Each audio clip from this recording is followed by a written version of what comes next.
Good evening and welcome to the City Council meeting for Monday, July 1st, 2024. We will begin with a roll call and determination of quorum. Bieberdorf. Maher. Here. Roberts. Here. Stroman. Here. Pettigrew. Present. Sechrist. Here. Lehman. Here. Ham. Here. Evans. Here. Roseland. Here. We have a quorum. Thank you. Next, we'll have an invocation followed by the Pledge of Allegiance. If you're willing and able, please rise.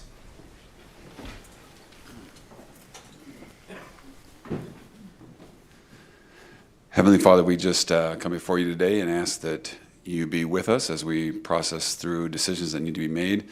We ask peace over all these decisions, and that each and every one of the people here and those that are not able to be with us this evening, that they just follow your will, and in your name we pray these things, Jesus. Amen. Amen. I pledge allegiance to the flag of the United States of America and to the republic for which it stands, one nation, under God, indivisible, with liberty and justice for all.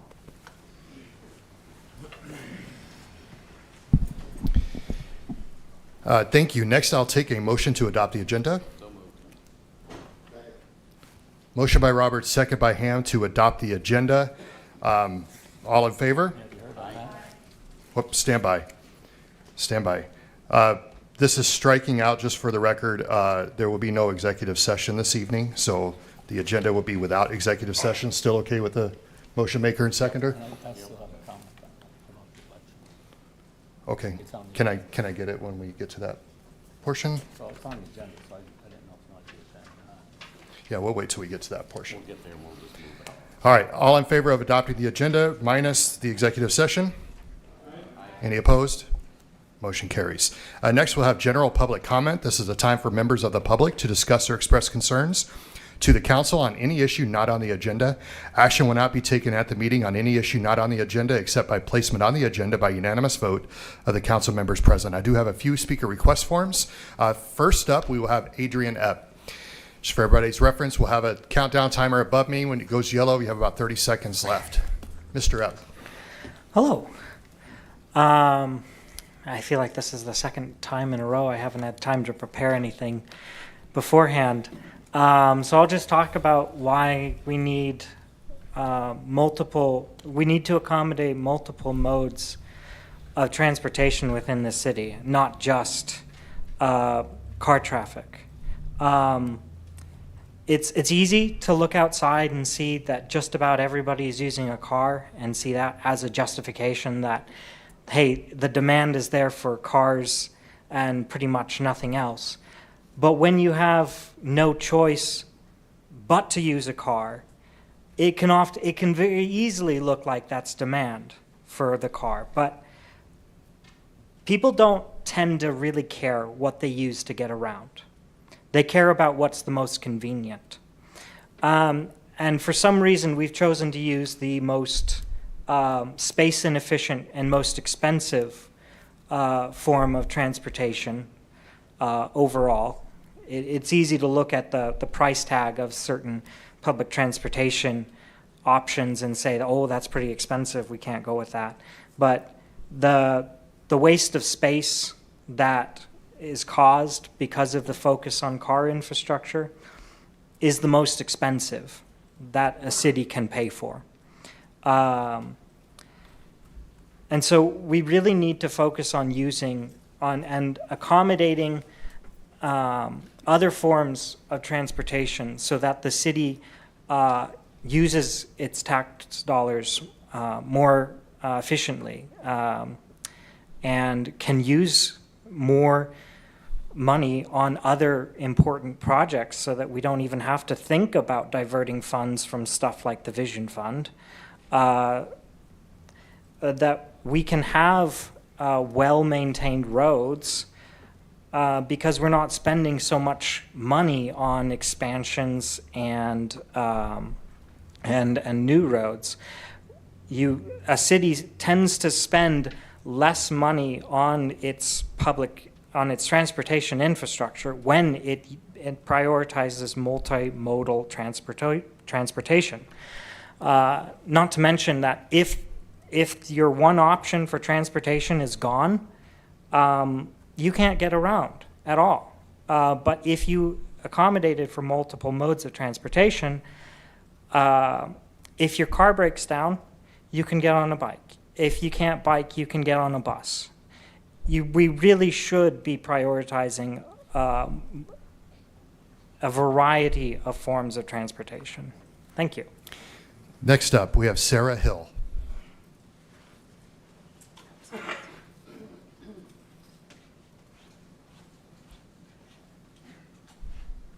Hi, I am the owner of Autumn Hills Liquor Store. My main concern is the construction on Sheridan Lake Road. We are on a struggle bus right now. Our signs have been taken down. It's kind of just a work zone in front of our store. Our plaza is set back and far enough from the road that people driving by can't see it. So much of our customer base in the summer is tourists. They don't know we're there. We don't have a sign. We're not visualized from the road right now. It's a struggle. Our sales in the last 6 months have been down 30% from where they were a year ago. And we're looking at a long time until this is finished. I believe when the construction first started, we were told that the police department access would remain open. That is no longer open. Our campers can't get in, boats can't get through. Our locals completely avoid it because traffic is so backed up on such a regular basis that if we can't do something or make some changes, I don't think the Autumn Hills Plaza businesses as a whole are going to survive. I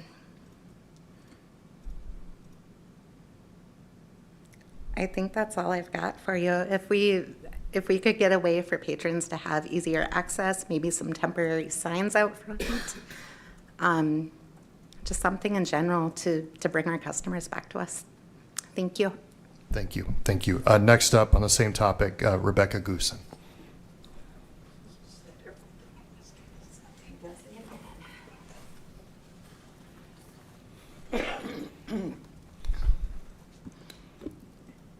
Hi, my name is Rebecca Goosen. We are having issues like that. I own the meat market, Cutting Edge Meat Market. And yes, no campers can get in. Nobody pulling a boat can possibly even get in or get out. The turn lanes are so tight that they would take out half the cones trying to get in and out. We're just trying to find a way to get some easier access set up over there. We know the construction's going to happen. We're not trying to stop the construction. We really need to get better access there because the way the cones are right now, they're all avoiding it. They cannot get in, let alone make the turn to get out of Autumn Hills Liquor onto Sheridan Lake Road. It is so tight that it's just impossible. And yes, we were told by NWE when they were going through all the construction meetings and stuff that they would have the Catron exit when they made Sheridan Lake Road really narrow and really tight, but we've been blocked off. All that has been barricaded. So no campers could come in or come out of that area either. So we're just looking at trying to hope something else opens up a little bit so we can get in the tourists like we rely on in the summer to also keep our businesses going. And a bunch of our locals, your elderly people, they're avoiding it 100%. And that's a bunch of my business. My business is usually 35 to 70 in the age bracket. And you get up to the older ones and they just are avoiding it altogether. So they won't be back for 2 years until this project's over. So we're really just hoping that we can get some kind of better access so we can have our tourists, our campers, all those other people still get in and out of our building because we both are down about 30% from last year. And if this goes on for 2 years, neither one of us is going to be able to sustain it. We will be out of business. I've been in business 25 years in this area. So we just are asking for some help to see what we can possibly do to make the exits a little wider so we can still get some people back in that cannot possibly get in right now. So, thank you. Thank you. That's the end of the general public comment. I will just say I'll have our staff take a look at the signage and access to see if there's anything that we could do to address that. It looks like Mr. Tech may be coming over. He's the head of our Public Works Department. Thank you for your feedback. We will now move on to old business. That's items 1 through 4, and we will open public comment for item 1, but we do not have any speaker request forms, so we'll close public comment for item 1 and move on to approve the minutes from the June 17, 2024 regular council meeting. Move to approve. Motion by Roberts, second by Lehman to approve. All in favor? Aye. Any opposed? Motion carries. That takes us over to non-consent items, and we will begin public hearing items 2 through 4 and open public hearing. For that, we do not have any speaker request forms for items 2 through 4, so we will close the public hearing and move on to consent public hearing items 2 through 3.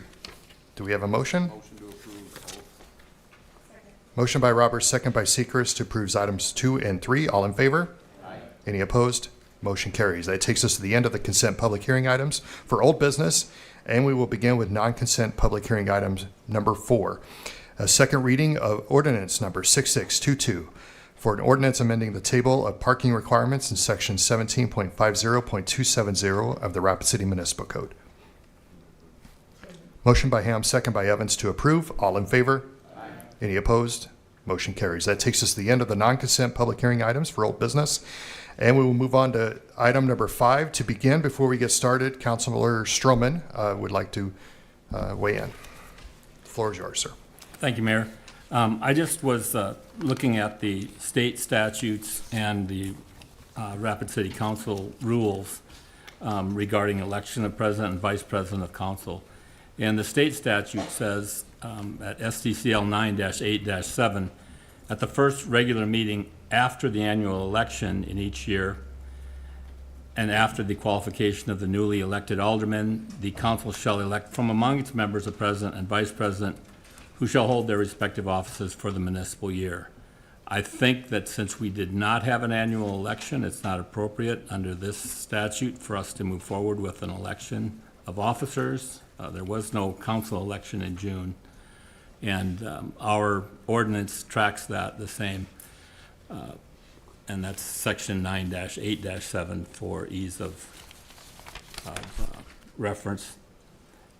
That's the statutory provisions in Chapter 1 of our ordinances, the mayor and council duties. So I think that it's, until we get that cleaned up, I think it's inappropriate to move forward with election of officers at this time. And I'd move to postpone that until we get that cleaned up.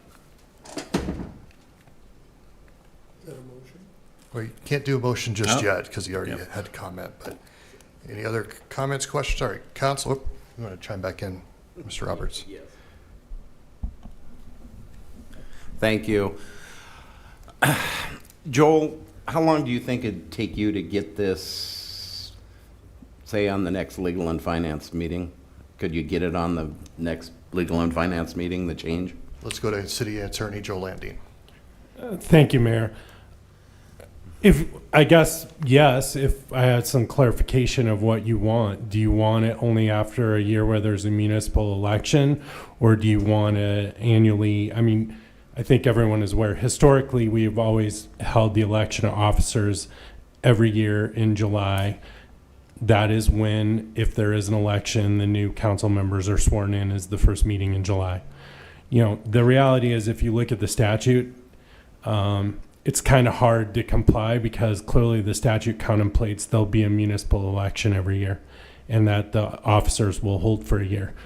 Because after I became aware of it, I did some searching on the statute, and there is no definition of municipal year. So in the statute, the only place it's used is in this statute. So what is the municipal year? But I think you could read the statute and take from it that the term of office for the council president and vice president is a year. But so I need some guidance. But yeah, could I get this ordinance or the policy amended in 2 weeks? Yes. So I'll make a motion that we move the elections off for a month, for 30 days, to what council meeting would that be, the first one in August? August 5th? Okay. Okay. Well, you already asked your questions, and maybe we ought to have somebody else do the motion. Mr. Maher, did you want to do a motion on that then? Okay. Got a motion by Maher and a second by Ham to postpone the council leadership election to the first meeting in August. Okay. So that motion's on. Did you have any other comments, Mr. Roberts? Okay. With that, we go to Councilor Sechrest. Thank you, Mayor. I was just going to ask, legal, what was the history like at the last period of time that we had a year that we didn't have an election cycle? It looks like our code of policies and procedures for the Rapid City Council last update in 2012. And so I'm assuming that we've lived through an election cycle similar to what we're going through right now, and just what that precedence was and why we would deviate from that now. Thank you. Okay. City Attorney Joe Landine. Well, to answer the first part of the question, we've held an election for officers every year at the first meeting in July. I cannot answer the second question. That would really be up to the council to decide whether or not you want to delay that election. And so this would just push us out another month or a month and a half from committee assignments and from our regular cycle of commitments. Well, I It would just stay assume the that same. I assume that the point, I think that, and Alderman Stroman can correct me if I'm wrong, but that because there's not a new council, essentially it's the same council, so the committees and all of that would remain the same for this year, as well as the officers. And I guess I still don't know that I have direction. Do you only want to have council leadership elections after a municipal election, or do you want to have them annually like we have been doing? You're I guess- asking me that, or you asking? Well, I'm asking, I mean, Currently, the Councilor motion Sechrest maker. has the floor currently, but I think he's asking that to the I whole guess to council. deviate from what the standard was, I would just need to have a little bit more understanding what the purpose of that might be. I guess I kind of understood it to be a yearly cycle, and having spoke with the mayor's office and everything, understood that. So anyway, thank you. Go ahead, Mr. Landine. Thank you, Mayor. The way I read this, Alderman Stroman is correct. It says after the municipal election. He is also correct. There has been no municipal election this year. Okay. Again, the statute, and I'm looking at it on the legislative research or on the, I don't have when it was adopted, but it was adopted a long time ago. It clearly contemplates there will be a municipal election every year. Okay. So it also seems to me from the ordinance that it contemplates, the statute contemplates that the term of office for the president and vice president of the council will be 1 year. It refers to the municipal year because you have to wait till after the municipal election, and the first meeting at which new aldermen are sworn in is the first meeting in July. It can't say a calendar year. But again, I cannot find where the statute defines municipal year. But my personal belief after reading it and interpreting is that it means that you will serve for a year from when you were elected, and that is the municipal year. So I kind of question, either way we change it, it's not necessarily going to be consistent with the statute, because if we say you can only have an election after the or have an election of officers after the municipal election, that means that the officers in every other, some years they will serve a 1-year term and some years they will serve a 2-year term, because it's like 2 years we have an election, 1 year off. So for the 2 years we're having an election, the council president and vice president would serve 1 year, and then if they got elected on the year there was no annual election or the year before, and then they would serve a 2-year term. I think my understanding, and maybe Mr. Ainsley can chime in, he may have some more familiarity, is that the way that most cities have interpreted and handle this as there's an election of officers every year.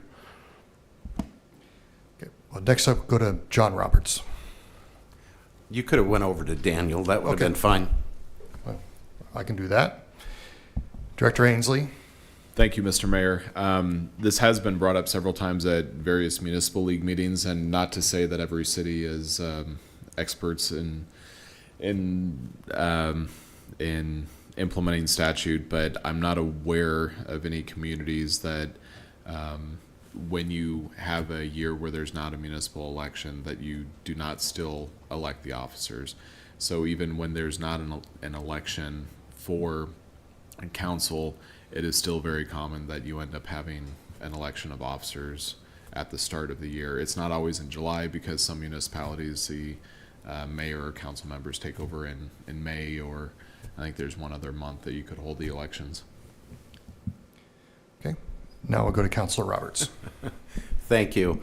And I don't want to speak for Mr. Stroman because this just came on my plate too. We hadn't talked about this before.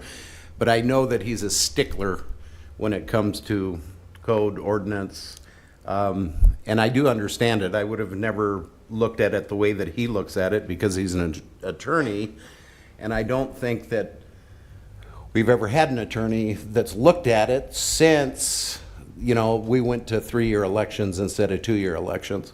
I don't believe for 1 minute that Mr. Stroman is trying to keep either himself or myself in office for another year. I just think that, again, as an attorney, he's a stickler, and I think that I think it's pretty easy language we can put in there to take care of this, and I think we can get it done within a month. So, thank you. All right, so currently the motion on the floor is to postpone this decision until the first meeting in August. And with that, all in favor? Aye. Any opposed? Aye. Oh, we better, I think, let's do a roll call just to be safe. Bieberdorf, That would be a no then. Maher. Roberts. Aye. Stroman. Pettigrew.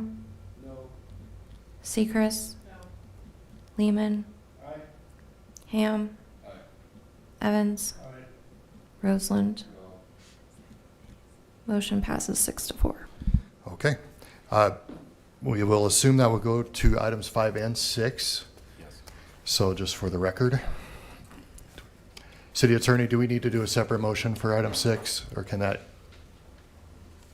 be assumed?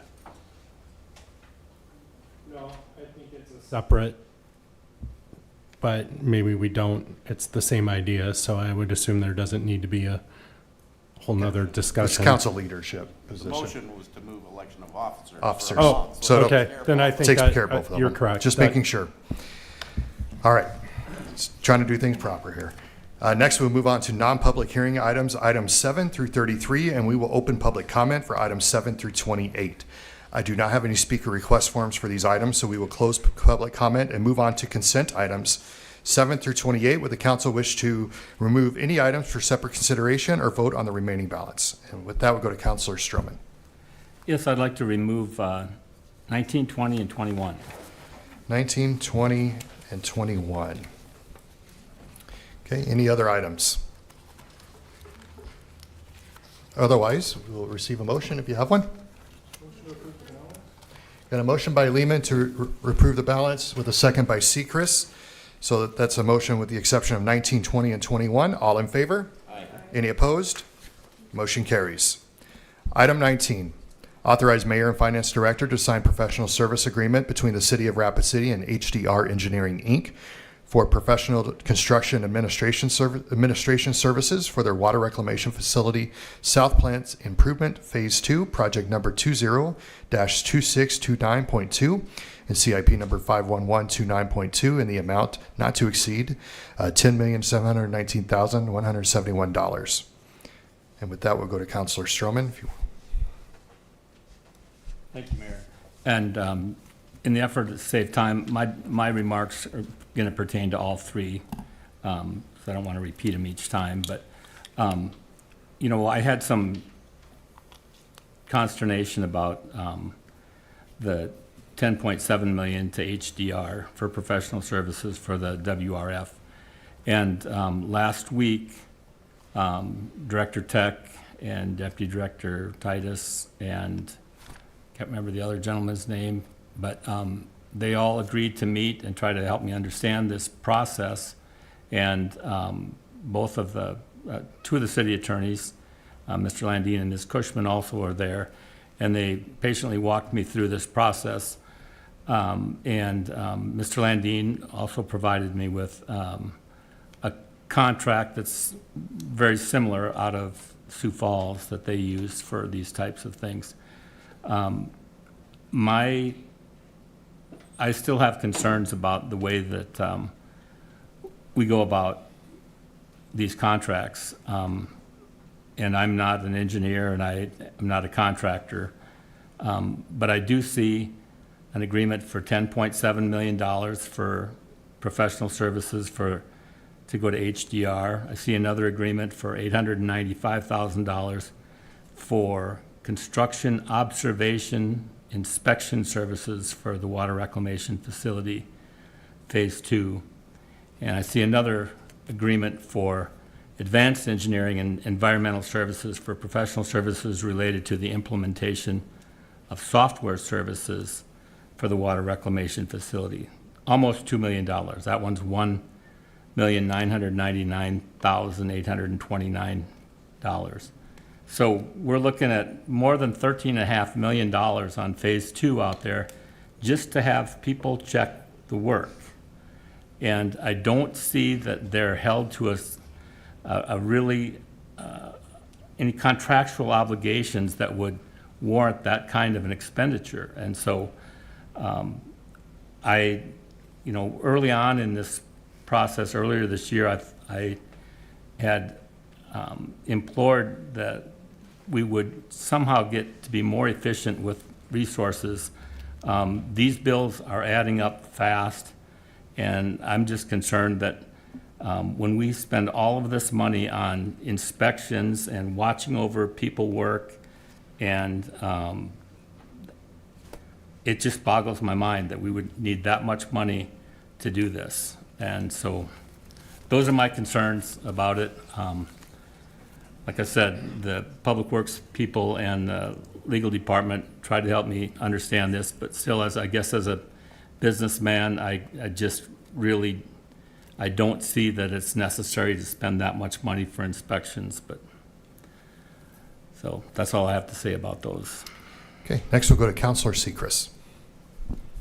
Thank you, Mayor. I just wanted to chime in here. I attended the meeting too that Councilman Stroman put together, and I appreciated the time to learn about the project from the city side in this. And on the surface, it is a large sum and hard to understand the need for financing that. Item 19 specifically is for phase 2, the larger portion of water reclamation facility upgrades. The total project costs at $180 million.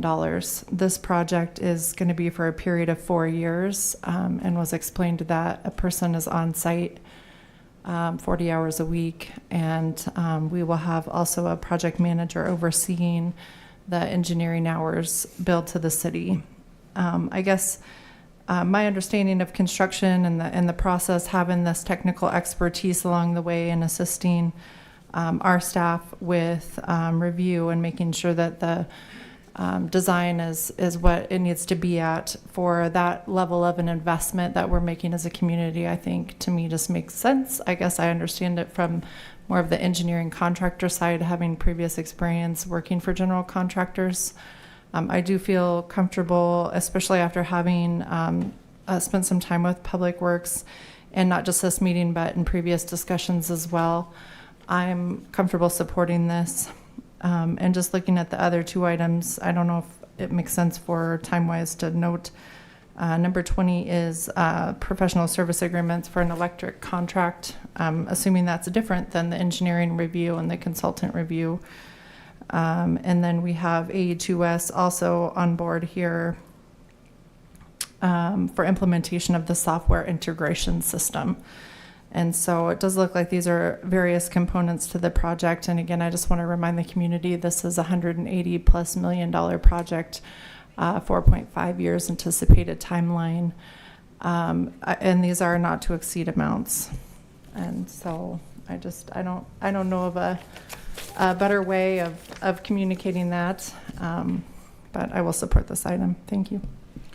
Okay, and we'll go to Councilor Pettigrew.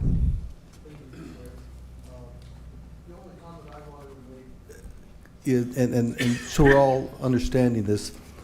We approved the $180 million project, and these three items are not in addition to. They are included in that. There's a big umbrella, and these projects are under that same umbrella.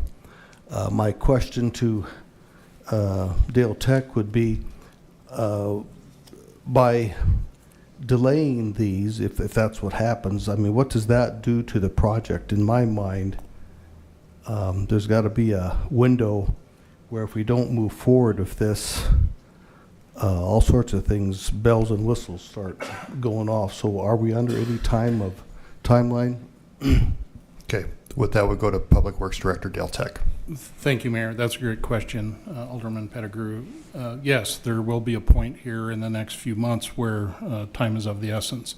We have awarded the bid. The contractor is doing their prep for the project, starting to order and spec equipment, which our consultants will have to be reviewing all those shop drawings. So yeah, we're under a bit of a timeline here, and I should note that these contracts can't be brought before the contractor is selected. So we need to know what the duration of the project's going to be before we can scope the services for these professional contracts. So yeah, it all happens at once at the end. These are the final 3 professional service contracts for this project. As Mr. Lopez, our project manager, explained, the entire project funding, I believe, is we're at about $203 million. We've secured $208 million, I think, worth of funding. So we're below where we're at funding-wise, and we don't anticipate any changes to these professional service contracts. As Alderman Seacrest noted, these are not to exceed amounts. Okay, with that, still waiting for a motion on this item. Oh, stand by.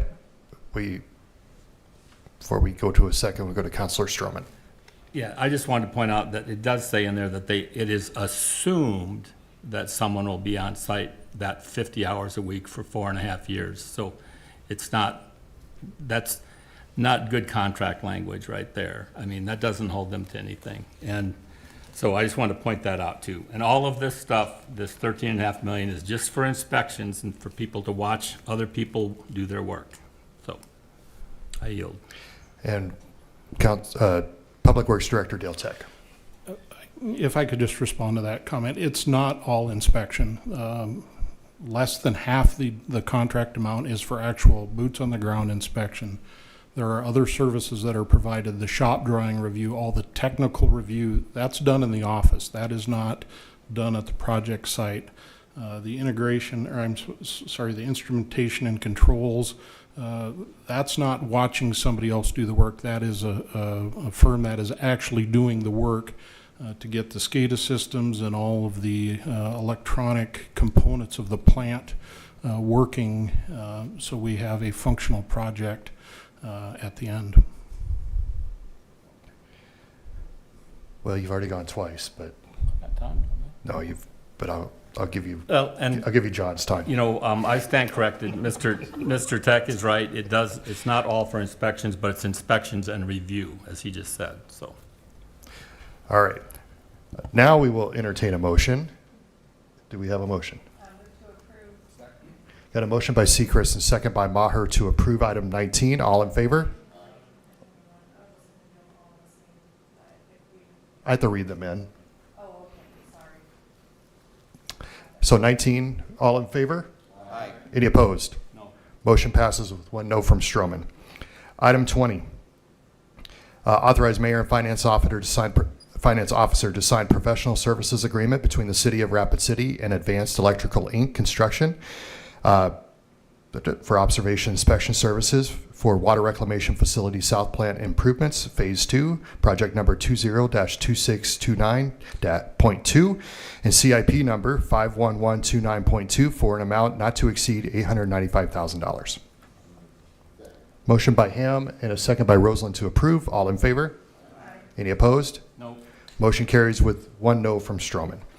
Item 21, authorize mayor and finance director to sign professional service agreement between the City of Rapid City and Advanced Engineering and Environmental Services, LLC, for professional services related to the implementation of software systems integration services for their water reclamation facility South Plant improvements, Phase 2, project number 20-2629.2 and CIP number 51129.2 in the amount not to exceed $1,999,829. Motion by Roseland, second by Ham to approve. All in favor? Any opposed? No. Motion carries with 1 no from Stroman. And that will take us to the end of the consent items. And we will move on to non-consent items 29 through 33 and open public comment for those items of 29 through 33. I do not have any speaker request forms, so we will close public comment and move on to item 29, first reading of ordinance number 6623. An ordinance amending section 17.06 of chapter 17 of the Rapid City Municipal Code. A request by Avid4 Engineering Inc. for Black Hills Energy for a rezone request from General Agricultural District to Light Industrial District for property generally described as being located northeast of the intersection of Deadwood Avenue North and Tatanka Road. Motion by Lehman, second by Roberts to approve. All in favor? Any opposed? Motion carries. Item 30, first reading of ordinance number 6624, an ordinance amending section 17.06 of chapter 17 of the Rapid City Municipal Code. A request by Advanced Design Engineering and Surveying Inc. for BH Capital LLC for rezoning request from General Commercial District to Medium Density Residential District for property generally described as being located at 2618 East Anamosa Street. Motion by Ham, second by Sechrist to approve. All in favor? Any opposed? Motion carries. Item 31, a request by Long Branch Civil Engineering, Inc. for ZCO Incorporated for a preliminary subdivision plan for proposed Lot 5 and Lot 7 through Lot 9 of Block 14 and Lot 22 through Lot 23 of Block 11 and dedicated right-of-way of Elks Country Estates subdivision, generally described as being located at the eastern terminus of Ping Drive. The recommendation is to approve with stipulations. Motion by Sechrist to approve with stipulations with a second by Roberts. All in favor? Aye. Any opposed? Motion carries. Item 32, a request by Renner Associates LLC for Pilot Properties LLC for preliminary subdivision plan for proposed lots 3CR1 and lot 3CR2 for Big Sky Business Park, generally described as being located at 4112 Bernice Street. The recommendation is to approve with stipulations. Motion by Lehman with second by Sechrist to approve with stipulations. All in favor? Aye. Any opposed? Motion carries. Item 33, approve the 2024 through 2025 renewal of the on-off sale of malt beverage and South Dakota farm wine license for the City of Rapid City, doing business as Rushmore Plaza Civic Center, The Monument, 444 North Mount Rushmore Road. Move to approve. Motion by Roberts, second by Maher to approve. All in favor? Aye. Any opposed? Motion carries. That takes us to the end of those items, and we move on to all the way down. I guess we're down to the old bill list. With that, we'll go to Finance Director Daniel Ainsley. Thank you, Mr. Mayor. The total bills for tonight are $10,242,168.37. Move to approve. Motion by Roberts, second by Roseland to approve. All in favor? Aye. Any opposed? Motion carries. Do we have a motion to adjourn? Move to adjourn. Motion by Roberts, or motion by Stroman, second by Roberts to adjourn. Stand by before we get the motion. Mr. Evans. Yeah, thank you, Mr. Mayor. I Did you just want to wanted point to of personal privilege? Oh, yeah, just want to make a comment. I'd like to invite everybody to the 4th of July celebration in the park Thursday. We'll have our fireworks. We've got our municipal band concert. Last year, we had, I don't know, 4,000 or 5,000 people there. It's become quite a deal, and the fireworks is spectacular, so hopefully it'll not be rained out this year. Well said. Thank you. Invite one and all. Okay, we have a motion and a second to adjourn. All in favor? Aye. Any opposed? We're adjourned, everyone. Thank you.